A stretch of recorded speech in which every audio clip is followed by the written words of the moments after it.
Carhartt produces roughly 2% of its products in the United States. Wrangler closed its last American factory, 0%. Dickies, about 5%. Walls, 0%. These are the biggest names in workwear, and almost none of it is made here. 98% of American workwear is now imported. Only 5 brands still manufacture entirely on domestic soil, and how the rest get away with it starts with a label. Carhartt's reputation as an American icon rests on a shrinking footprint. Today, only a fraction of its garments are cut and sewn in the United States. Company records list 4 U.S. plants, but independent trade data puts the real share of U.S.-made Carhartt at about 2%. That means for every 100 jackets, jeans, or overalls stamped with the familiar logo, 98 are shipped in from factories in Mexico, Vietnam, or China. The company's own statements confirm that only those items assembled, start to finish in Kentucky or Tennessee, carry the Made in USA label, while the rest are tagged with their true country of origin at the final assembly stage. Wrangler's story is even starker. After more than a century of American manufacturing, all U.S. sewing operations ended in 1995.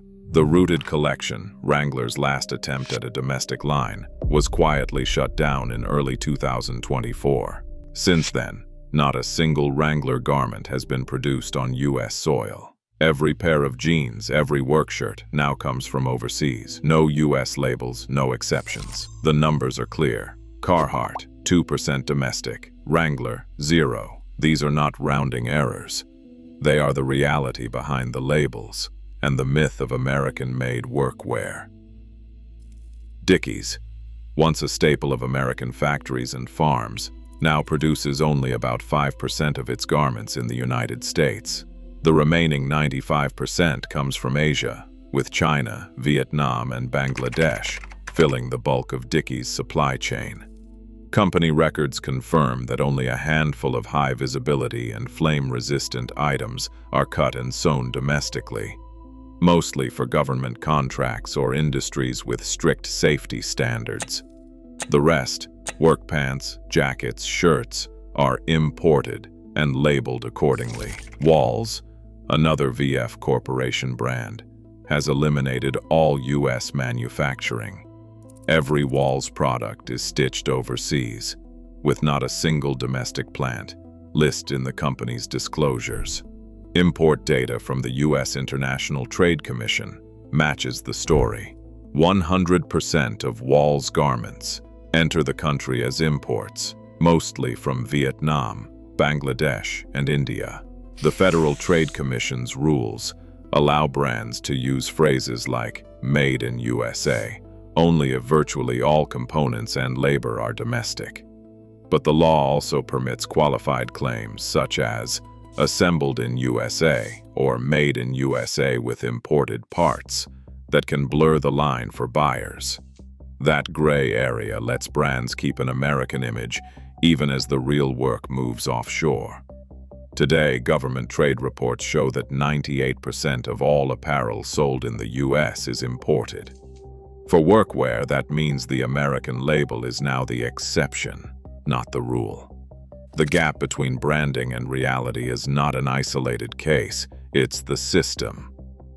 At the edge of Shawnee, Oklahoma, the Roundhouse factory has been running since 1903, long before most Americans had ever seen a pair of jeans. Inside, the same brick walls and floor, looms from the 1970s still anchor a production line that ships out roughly 1,250 pairs of overalls and jeans every day. Each garment starts with U.S.-grown cotton, cut and stitched by hands that have worked these machines for decades. Triple-stitched seams, bar-tacked stress points, and 12 million feet of thread a month are not marketing slogans, but the daily output of a plant that has never left American soil. 2 states east, in Bristol, Tennessee, L.C. King Manufacturing has been family-run since 1913. The Pointer brand label traces its name to the founder's champion bird dog, but the real legacy is the 4th-generation King family still at the helm. About 30 skilled sewers handle every step, from drafting patterns to the final bar tack, all under one roof. Denim comes from a South Carolina mill, never leaving U.S. borders until the last stitch is sewn. There are no shortcuts, no offshore detours, just a century-old promise, kept one jacket, one pair of overalls at a time. Benchmark FR was founded in 2002 by a former aerospace engineer and a textile designer who saw a gap in the safety gear market. Unlike heritage denim or chore coats, their focus is life or death. Flame-resistant clothing for oil fields, utilities, and emergency crews. Every garment starts with proprietary fabrics engineered and tested in U.S. labs, not just for comfort or style, but to pass the National Fire Protection Association's PA 2112 standard, a requirement for any real FR workwear. In 2023, Benchmark published its latest burn test results. Their coveralls withstood a 30-second direct flame exposure, meeting the highest safety benchmarks for American industrial use. No offshore shortcuts, no unverified claims. Every piece is cut and sewn in a California facility under direct oversight. For buyers, the difference is not just patriotic branding, but a supply chain they can trust when a faulty seam could mean disaster. In the world of industrial safety, domestic control is not a selling point, it's the baseline for survival.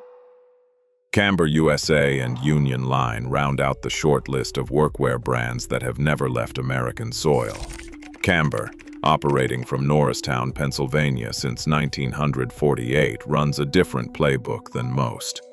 Instead of chasing retail trends, Camber serves only wholesale buyers, union halls, trade distributors, and industrial suppliers. The factory's output is measured by the truckload.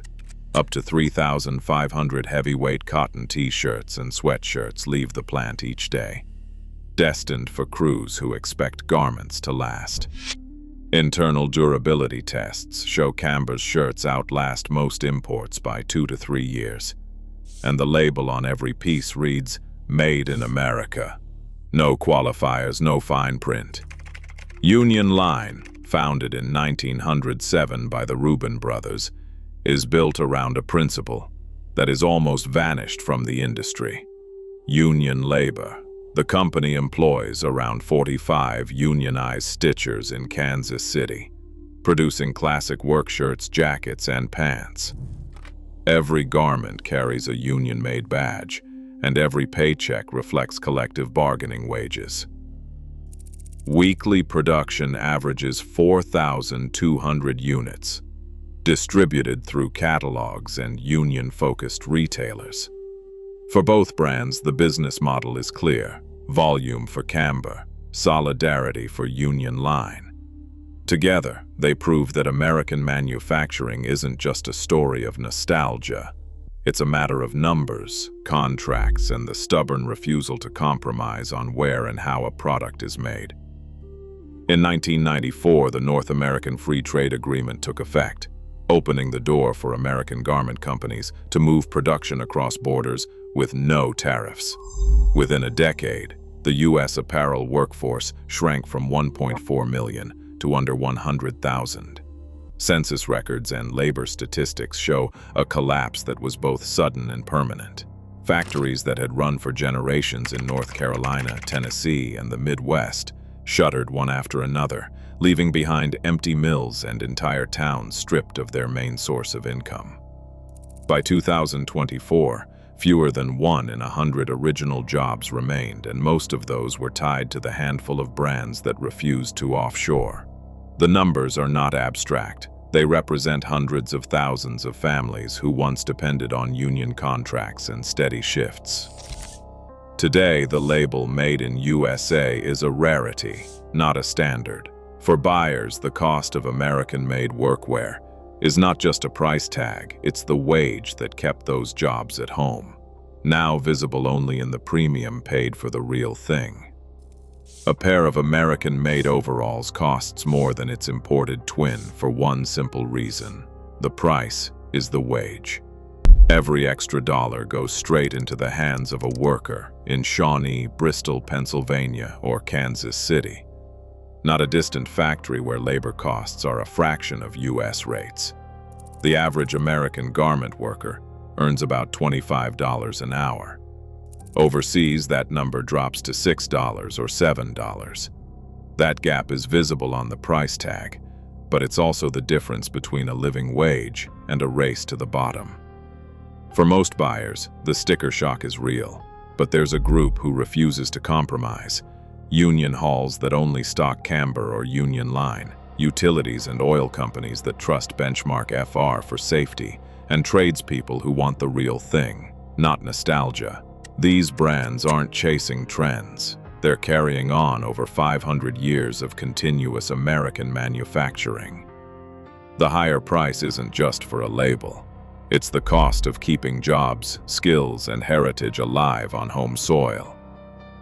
Right now, only 5 brands still pay American wages for American workwear.